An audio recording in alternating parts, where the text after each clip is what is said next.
Muli, sumatin po ang kapayapaan ng Diyos mga kapatid. Sa mga oras pong ito, patuloy po tayo na mag-aaral ng patuloy sa mga pangunahing lunas sa tungkol sa mga karamdaman na kagaya ng bali. No?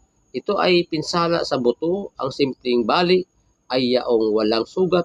Ang balat, ang malubhang uri nito ay yaong ang buto ay umuusli sa balat. No? Ang pangunang lunas, mayroon tayong 5 kaparaanan dito mga kapatid sa pangunang lunas. No?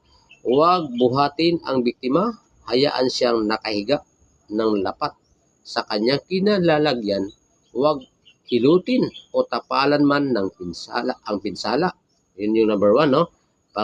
Pangalawa, tingnan ang may pagdurugo sa katawan, ngunit huwag galawin ito. Kung mayroon mang malay, alamin kung saan ang bahaging may sakit. At pangatlo, kung natiyak na ang bahaging may pinsala, huwag itong galawin. Kumuha ng 2 putol na kahoy o pagtapal at gawin splint sa bahaging may kapinsalaan. Kung walang tali, gumamit ng panyo o pumunit ng kapirasong sa suot na damit upang ipinahali sa splint.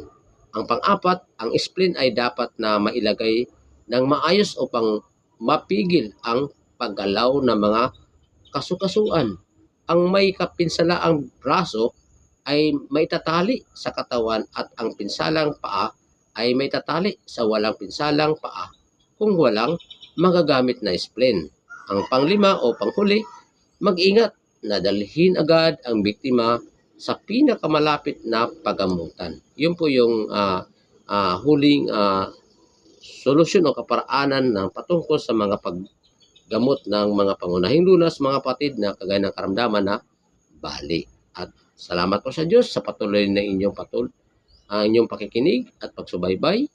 At nawa po kayo pagpalain ng Panginoon ng may kapal. Salamat po sa Diyos mga kapatid.